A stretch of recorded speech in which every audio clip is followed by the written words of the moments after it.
السلام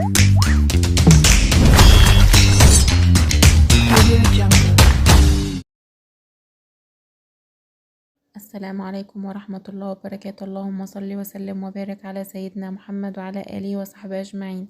النهاردة هنعمل أحلى قرص طرية في البيت وأوفر من بره بكتير. معانا كيلو دقيق، هنوزن هنا 60 جرام سمنة زي ما بوريكوا كده على الميزان، عليهم 20 جرام زيت، زاد شوية مش مشكلة يعني عادي، وهنحط سكر 50 جرام يعني حوالي 4 معالق سكر. طبعا هتلاقوا المقادير في الديسكريبشن. انا حطينا السكر و3 معالق لبن بودرة،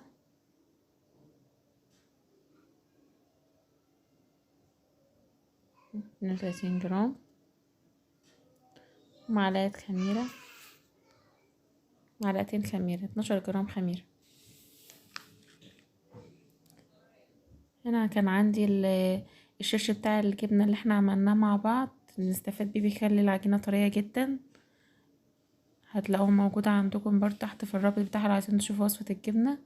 حطيته، حطيت عليه الخميرة والزيت والسمنة ودي رشة فانيليا، حطيت السكر وهنقلبهم مع بعض. طبعا انت مدفيه الشيش ده شوية، وهننزل بالدقيق، هنحط اللبن البودرة. هنا كان عندي لبن رايب بيطري العجينة وبيخليها حلوة جدا، ده اذا متوفر. لو مش متوفر عادي، لو انت برضه مش عايزة تعجني بمية اعجني بلبن، ده حسب براحتك انت. بس الشيش بتاع الجبنة ده بيخليها طرية وجميلة، والمية برضو كذلك، او اللبن برضو نفس الحكاية. اي حاجة متوفر عندك اعجني بيها. انا استغليته عشان مرمهوش، وبيخلي العجينة طرية جدا. هنعجن كده مع بعض زي ما احنا شايفين كده.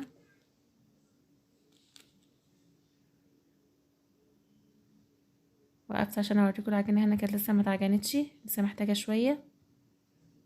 بقطعها بتقطع معايا بسهولة.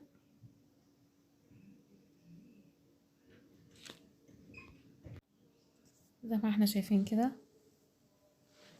نسيبها تعجن 10 دقايق. ولو هنعجن بايدينا برضو نعجنها 10 دقايق. هنا كده كانت اتعجنت معانا خلاص. شايفين هي بتلزق معايا شوية في الأرضية، بس اللي بيخلي العجينة لما تستوي، القرصة لما تستوي تبقى طرية، مخلاش ناشفة.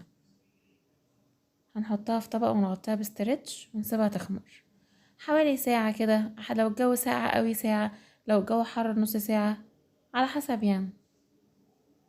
زي ما احنا شايفين كده هي كانت خمرت معانا ازاي، وبوريكم انها عليت ازاي. هنهبطها بقى، نهبط العجينة، وهنجيب صينية ونرش عليها دقيق ونقرصها ونعملها كور عشان ترتاح، عشان لما نيجي نشتغل فيها معانا تبقى مرتاحه. هي اصلا كانت طريه والله خالص، وما كانتش محتاجه ان انا اريحها. بس انا قرصتها معاكم عشان اوريكم طعمها حلو جدا، ولو جربتوها تبقى احلى من الجاهزه بكتير. زي ما احنا شايفين كده، ما بتاخدش وقت معانا وسهله جدا. اهي شوفوا الكيلو طلع لنا كميه قد ايه. انا هوريكم طريقه تشكيلها عامل ازاي. هنرش رشه دقيق، نبططها.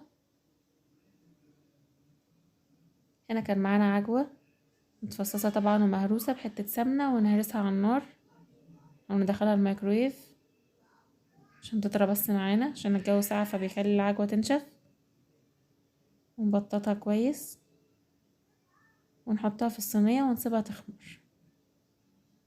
يبقى بنخمرهم مرتين، مرة لما بتتعجن ونسيبها تخمر، وبعدين مرة لما بنقرصها ونبططها ونسيبها تخمر زي ما احنا شايفين كده. طبعا انا عملت معاكم كذا واحدة، وانا هكمل باقي الكمية كده. كنت خلصت كل الكمية. هنا هعملها الاول. هنا معانا شوية لبن وعلى معلقة سكر وندهنها كده بالفرشة ونحط عليها السمسم عشان السمسم يلزق معانا ويخلي وشها يحمر. طبعا هنا بدهنها قبل ما تخمر. هنا دهنتها كلها وبرش معاكم السمسم اهو عشان يلزق عليها، او حبة البركة لو انتوا عايزين، ولو عايزين تسيبها سادة برضو حلو برضو، ده براحتكم يعني، ده باختياري. هنا خلاص رشينا كل السمسم واسيبها تخمر بقى. هنا كانت خمرت معايا، شفتوا هنا قلت ازاي. بنحطها في الشبكة في الرف اللي في النص على اعلى درجة حرارة، ولو في مروحة نشغل المروحة. هنا خلاص كانت استوت معانا زي ما انتوا شايفين كده، طالعة طرية جدا وهشة جدا. شوفوا بقولك انا، هي كانت لسه سخنة وبمسكها وهي طالعة طرية خالص، مش محتاجة حتى تتساب وتطرى، هي طالعة طرية. يعني شايفين، متاخدش معانا ربع ساعة، 10 دقايق في الفرن، كبيرة اوي ربع ساعة. هشة من جوه مفرغة خالص. شايفين بتاكلوك عليها طرية ازاي. هنا في المرحلة دي بقى ممكن نغطيها شوية لو هي طالعة معاكي ناشفة، بس هي كانت طالعة طرية، بس انا بعرفكم يعني. نغطيها شوية وهتلاقيها طرت جدا لو هي طالعة معاكي ناشفة شوية، بس هي هنا كانت طالعة طرية. اذا وصلتوا معانا لاخر الفيديو ياريت متنسوش باللايك وبالاشتراك في القناة وتفعيل الجرس.